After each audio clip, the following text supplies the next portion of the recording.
arrived in Las Vegas last night, I found a beautiful bouquet of flowers in my hotel room.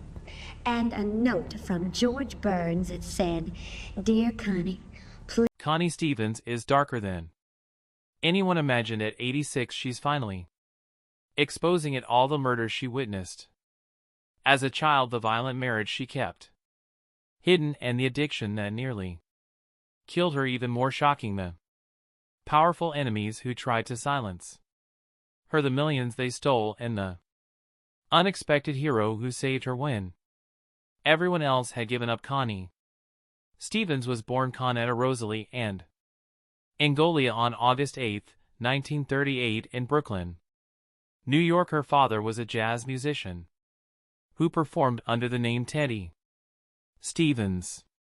Her mother was a singer. Music was everywhere in her childhood, but life at home was complicated. When her parents divorced, she was sent to live with her grandparents. At 8 years old, she was placed in Catholic boarding schools that became her world for the next several years. The strict routine, the separation from family, it all shaped her into someone independent and determined, but nothing could have prepared her for what happened when she was 12. One day she witnessed a murder, a violent, life-changing moment in the streets of Brooklyn. Her family was terrified for her safety, so they made a drastic decision. She was sent to live with friends in Boonville, Missouri, far away from the chaos. It was a small-town life, quieter and safer, but the shock of what she had seen never left her through it all. Music stayed with her. It was her escape, her passion. She had a natural talent, and before long she was singing anywhere she could. That passion became her way forward. At 15, she and her father moved to Los Angeles. It was a fresh start, a place where dreams could become reality. In law, she took his stage name and became Connie Stevens. At first, work was scarce.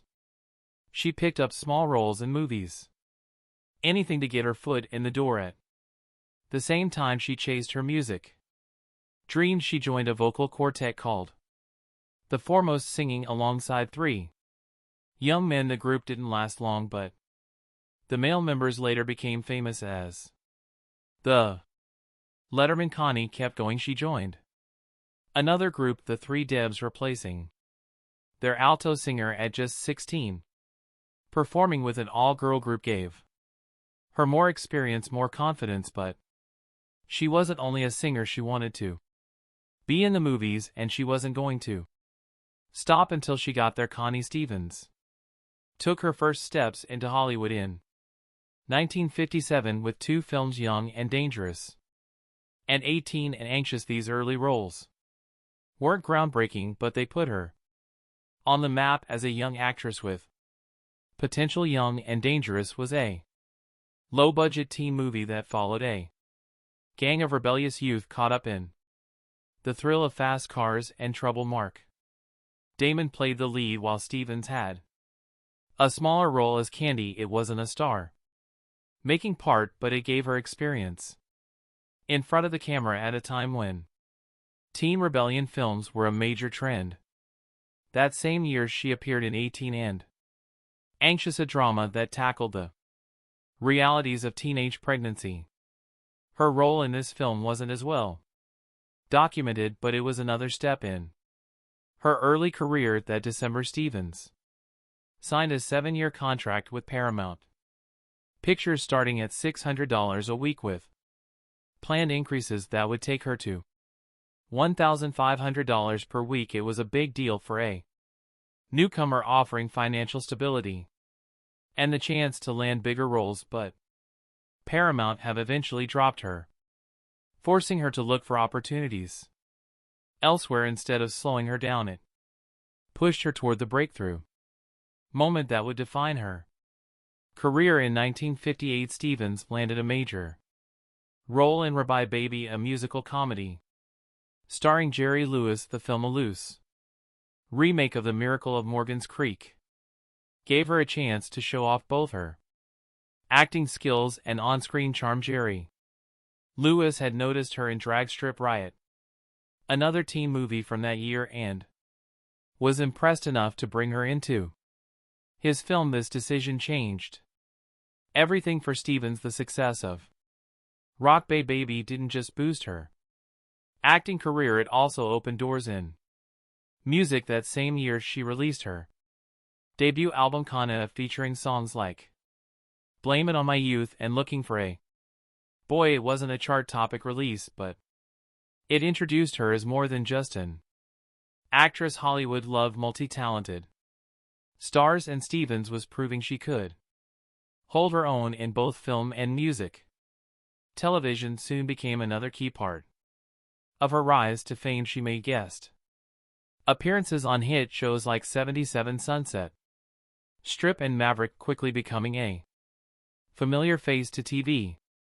James Garner and a young Adam West. These TV roles not only gave her valuable experience but also helped build a loyal fan base. Warner Brothers had a strategy of keeping their stars visible across multiple platforms, and Stevens benefited greatly from this approach. By the end of the 1950s, she had successfully navigated the transition from small film roles to leading parts in major productions. She was an actress, a singer, and a rising star in Hollywood. Every role, every song, and every appearance played a part in shaping her career. But this was just the beginning. Connie Stevens became a household name thanks to her role as Chrysler Blake in Hawaiian Eye, a detective series that ran from 1959 to 1963. Set in Honolulu, the show followed private investigators solving cases in a glamorous island setting. Stevens played Cricket, a nightclub singer and part-time photographer who often helped the detectives crack their cases. She wasn't just a side character, she was a vibrant, independent young woman who added charm, humor, and music to the series. Her role wasn't just entertaining, it resonated with young women who saw Cricket as a fresh and modern figure, someone who wasn't in a rush to settle down and was confident making her own way. One of the things that made Hawaiian Eye stand out was its use of music. Unlike other detective shows of the time, it seamlessly incorporated Stevens's singing into episodes, giving her a platform to showcase her vocal talents. This wasn't just a gimmick, it was a smart move that helped elevate both the show and Stevens's career. Warner Brothers, which produced Hawaiian Eye, recognized her appeal and marketed her as a multi-talented star. Around the same time, she recorded the hit novelty song Kooky Kooky Lend Me Your Comb with Ed Burns from 77 Sunset Strip. The song, with its playful back and forth lyrics, became a pop culture moment and helped solidify her image as a fun, stylish young performer. Her biggest musical success came in 1960 with 16 Reasons. This single soared to number 3 on the Billboard Hot 100 and was just as successful in the UK. The song's catchy melody and Stevens's youthful, bubbly delivery made it a perfect fit for the early 60s pop scene. Teenagers, especially young girls, connected with her. She was stylish, independent, and full of energy, everything the new generation admired. The success of 16 Reasons wasn't a coincidence. Her record label and Hawaiian Eye producers worked together to promote her music through the show, making sure audiences saw her as both a singer and an actress. Albums like Connie and As Chrysler reinforced this image, featuring songs similar to the ones she performed on TV after Hawaiian Eye ended in 1963. Connie Stevens faced a tough battle to stay in the spotlight playing Cricket. Blake had made her a household name, but finding that next big role proved to be a challenge. She landed parts in films like Parrish and Susan Slade in 1961, both opposite Troy Donahue. These romantic dramas had their moments, but they didn't turn her into a major movie star at the same time her music career, which had once brought her hits like 16 Reasons started to fade as new artists and styles took over. Things got even harder when she ran into contract issues. With Warner Brothers, she wanted bigger roles and more creative control, but the studio wasn't willing to give her that freedom. One of the biggest fights came when she expressed interest in auditioning for My Fair Lady in 1962. Warner Brothers shut that down, leading to a very public falling out. Eventually, the studio dropped her, leaving her without a steady stream of roles. Without their backing, she struggled to find consistent work in Hollywood. Determined to stay in the industry, Stevens turned to live performances in the late 1960s and throughout the 1970s. She built a career as a nightclub singer, performing in Las Vegas and other major cities. Her shows mixed popular standards with her own hits, keeping her connected to her fans. In 1967, she even starred on Broadway in the Star-Spangled Girl, earning a Theatre World Award. This shift to live entertainment kept her career alive even though she was no longer landing leading roles in Hollywood. With her personal life had its struggles too. After divorcing singer Eddie Pfizer, she was raising their two daughters, Jolie and Trisha Lee Pfizer, on her own financially. Things got rough while she continued taking roles here and there, like appearing in Grease 2, 1982, and Back to the Beach, 1987. These weren't the kinds of projects that could bring back her early success. Meanwhile, Connie Stevens' love life was anything but simple. Her first marriage to actor James Stacey in 1963 seemed promising at first, but behind the scenes it was filled with turmoil. Stacey was known for his intense personality, and their relationship soon turned volatile.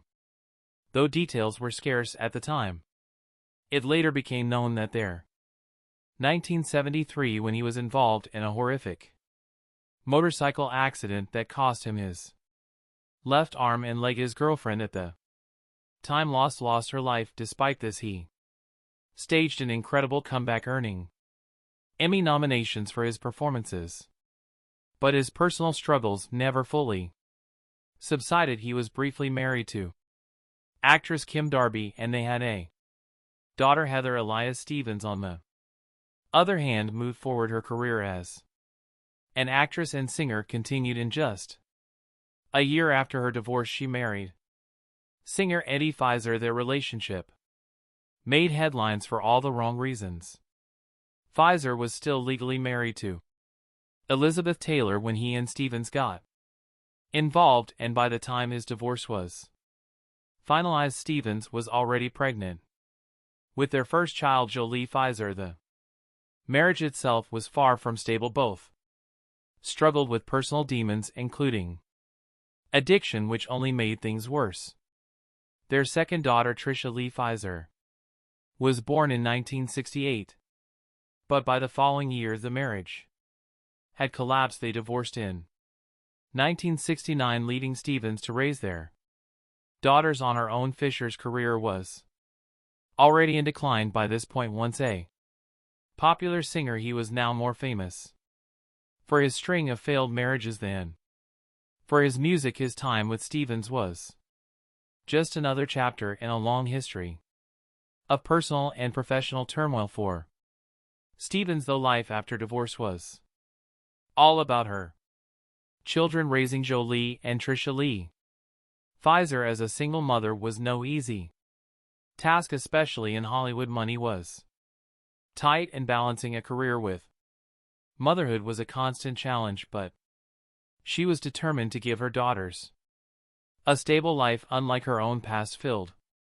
with chaotic relationships, she made the choice not to remarry. Instead, she focused on her career and building a better future for her family. Work in the entertainment industry wasn't always steady, but she never stopped pushing forward. By the 1990s, she reinvented herself as a businesswoman, launching a successful beauty brand that helped secure her financial stability. It was a turning point after years of uncertainty. She finally had control over her own life. Both of her daughters followed her path into show business. Joy Pfizer made a name for herself in television, best known for playing Paige Clark on the sitcom Ellen and Joy Stark.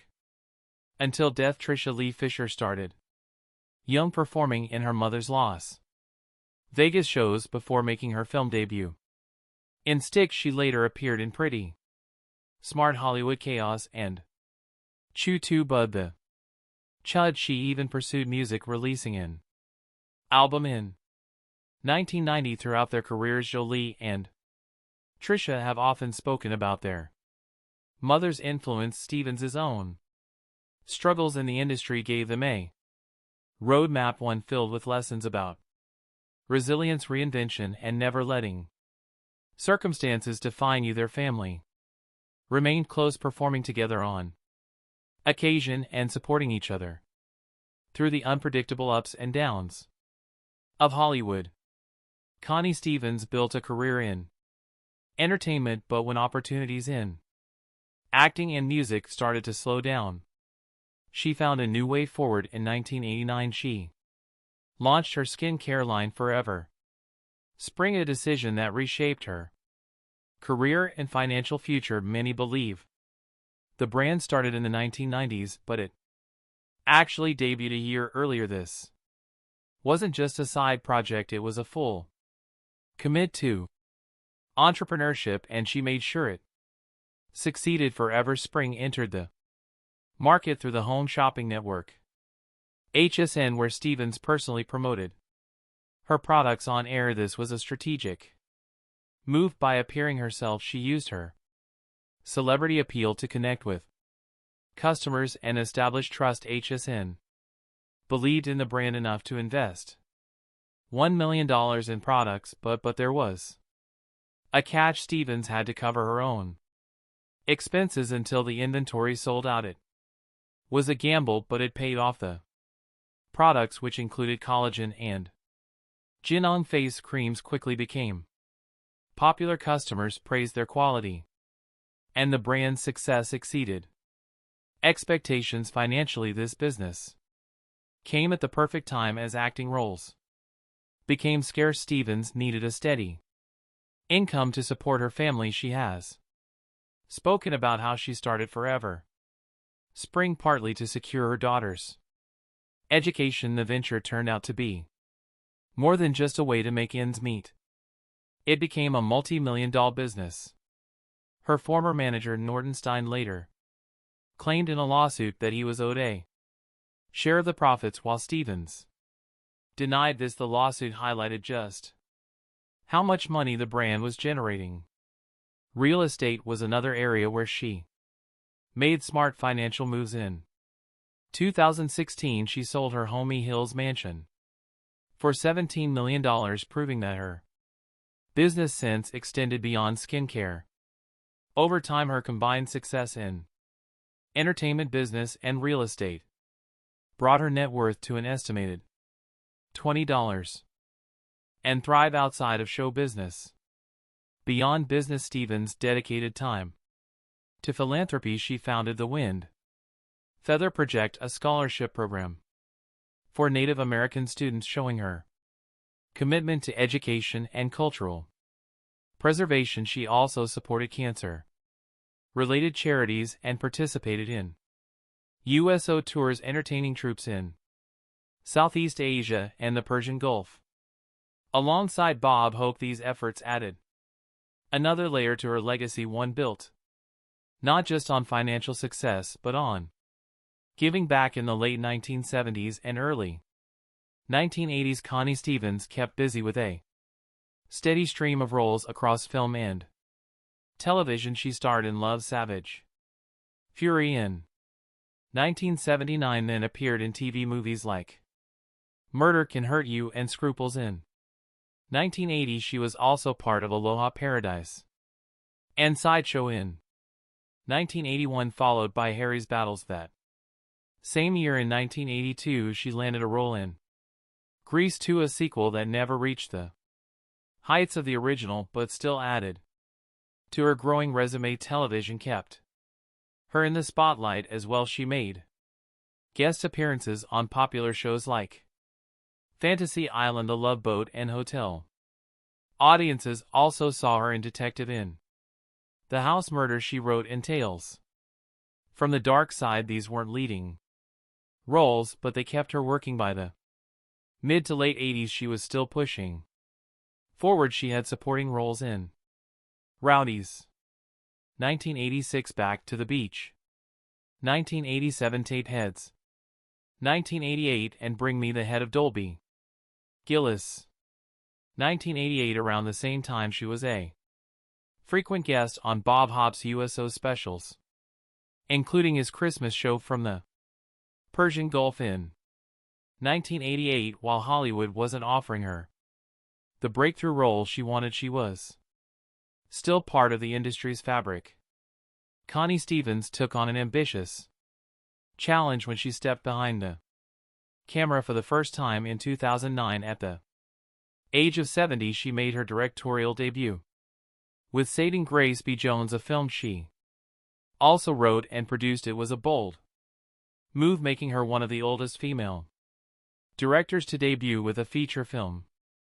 The story, inspired by real events, follows a young girl named Carrie who is sent to live with family friends in Missouri after experiencing trauma in Brooklyn. But the heart of the film revolves around Grace, played by Tatum O'Neal, a woman recently released from a mental institution who struggles to reintegrate into the world, set against the backdrop of the devastating Great Flood of 1951. The film weaves themes of family, mental illness, and resilience into its narrative. The film received mixed review news. Some critics praised the performances, particularly from Tatum O'Neal, Michael Biehn, and Penelope Ann Miller. Others felt the direction could have been more restrained, but despite the critique, Stevens's work was recognized, and O'Neal won Best Actress at the New York City International Film Festival, taking on such a deeply emotional and complex story for her first feature showed Stevens's commitment to storytelling. The theme weren't just dramatic choices, they reflected her personal experiences, shaped by what she had witnessed throughout her life and career. Even after stepping into directing, Stevens never left acting behind. She continued taking on film roles, proving her versatility and dedication to her craft. In more ways than one, her name is set in stone, literally on 3 different walks of fame in Palm Springs, Hollywood, and even Toronto. Her stars shine as a testament to her impact, but her influence goes far beyond just recognition in the entertainment world.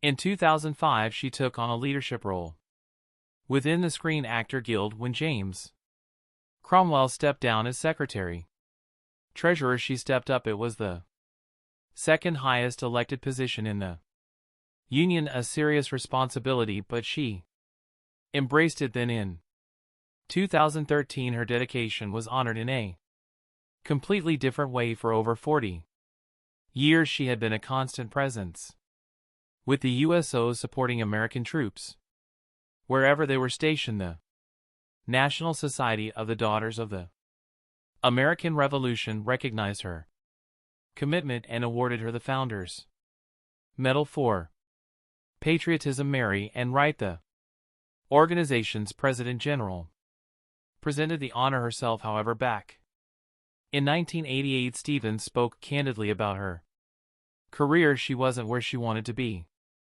but she hadn't given up. She still dreamed of making movies with Marlon Brando, but she knew she needed to get hot first. Hollywood, she felt, hadn't given her the credit she deserved. She was a star internationally, performing in Japan and Hong Kong every holiday season.